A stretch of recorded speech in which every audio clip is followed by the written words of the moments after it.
जय श्री राम चैनल के दर्शकों को मेरा बार बार नमन। मेरे मित्रों, मैं आशा कर रहा हूं आप लोग मुझे देख रहे हो, लाइक कर रहे हो, सब्सक्राइब कर रहे हो और मेरी वाणी को जन जन तक पहुंचा रहे हो। मेरे मित्रों, इस रामायण सीरियल के निर्माता निर्देशक डॉक्टर रामानंद सागर आज के ही दिन, आज के तारीख में पैदा हुए थे। उनको, उनकी सूक्ष्म आत्मा को हमारे साथ मिलकर के सब लोग नमन कीजिए। जितने भी रामायण, रामचरितमानस, आध्यात्म रामायण सब की रचना हुई थी, सबका संकलन करके श्री रामानंद सागर जी हिंदुस्तान क्या विदेशों में भी घरों घरों में पहुंचाने वाले श्री रामानंद सागर जी को बार बार मेरा नमन है। मेरे मित्रों, वही गाथा मैं सुना रहा हूं कि सुनि कपि बचन बहुत खिसियाना, बेगिन हरौ मूढ़ कर प्राणा। अरे सुनत निशाचर मारन धाये, सचिवन सहित विभीषण आए।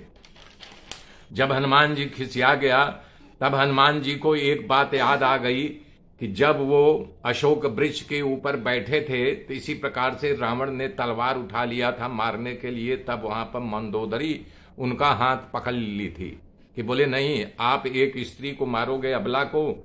आपका जो शाखा है, जो नाम फैला हुआ है, विजय स्तंभ पर बड़े बड़े ऊंचाइयों पर आपका नाम फैला हुआ है, आपका पौरुष का बखान लोग करते हैं, वो धराशायी हो जाएगा।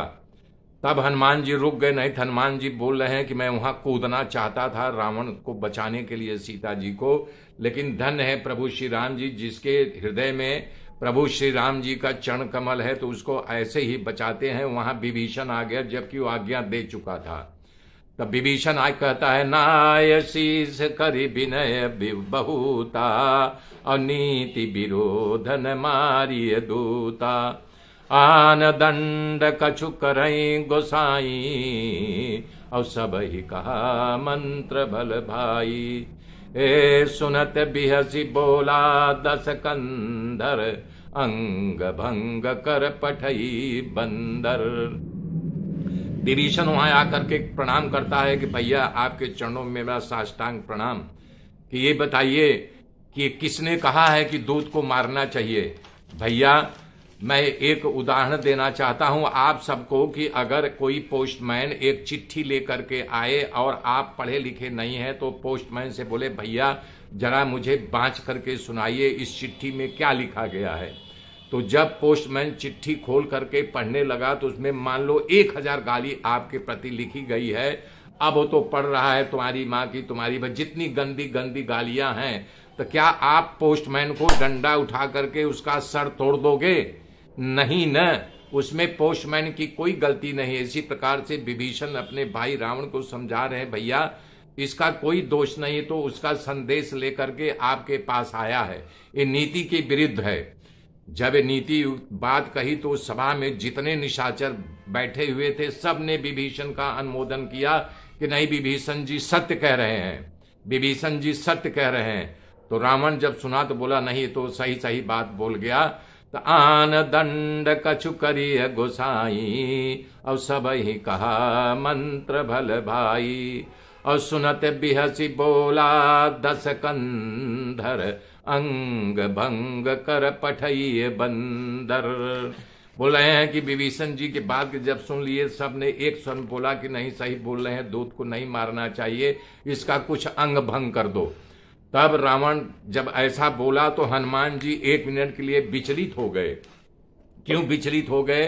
अब उन्हें अपने मन में विचार आया कि भैया लक्ष्मण सुपुंखा का नाक कान काट लिए थे, कहीं रावण मेरा नाक कान कट लेगा तो मैं कैसे कटा हुआ नाक लेकर के प्रभु के पास जाऊंगा।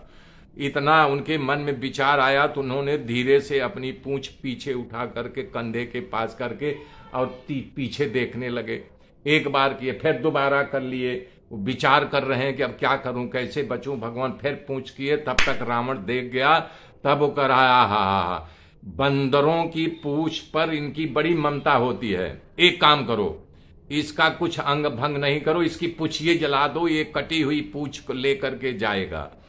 तब जो है हनुमान जी बोलने लगे, अरे राम राम राम, मैं कहाँ धर्म संकट में कर गया प्रभु जी, कि आप बताओ त्रिजटा जब वहां थी, तो मैं पेड़ पर बैठा हुआ तो कह रही थी कि मैंने एक सपना देखा था, सपने में बानर लंका को जला गया।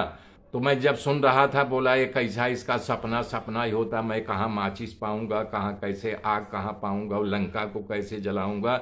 लेकिन धन्य हो भगवान, ये भी हमारे लिए सरल कर दिए, हमारी पूछ जलाएगा, अब निश्चित उसका सपना सिद्ध होगा। हनुमान जी सोचे भैया अब चलो हमारा आसान तरीका हो गया कि ये हमारे पूछ में आग लगेगी, हम लंका को जला देंगे। तब वो बोल रहा है कि तेल में कपड़ा तर करके और इसकी पूंछ में बांध करके इसको नगर में चारों तरफ घुमा करके इसकी पूंछ में आग लगा दो, और जब ये जाएगा तब अपने मालिक को दिखाएगा। क्यों कि कब के ममता पूछ पर सबही कहा समुझाय, और तेल बोरी पट पाधि पुनि पावक देहु लगाय। तब रावण सबको बुला करके कहता है कि ये इसके पूछ में जो है तेल से तर जो है कपड़ा लाओ और लपेटो। तो सब लोग यानी और बोले इसको पूरे नगर में घुमाना भी। तो हनुमान जी और खुश हो गए, बोले चलो भैया। सारे नगर के लोग अपने अपने घर से तेल और कपड़ा लेकर के आए।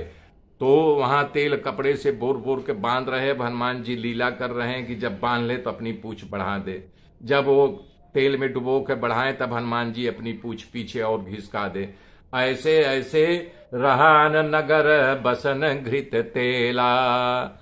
यहां ध्यान दीजिएगा, रावण सिर्फ तेल के दिया है, लेकिन जब जो राक्षस बांध रहे थे उन्होंने बताया कि भैया घी खत्म हो गया। बोले घी खत्म हो गया, वो तेल खत्म हो गया। बोले हाँ तेल खत्म। बोले तब घी कपड़ा भिगो के लाओ न, कोई फर्क नहीं, घी के लाओ। तब हनुमान जी बोले भैया जो जो ला रहा है मैं उसको प्रसाद अवश्य दूंगा।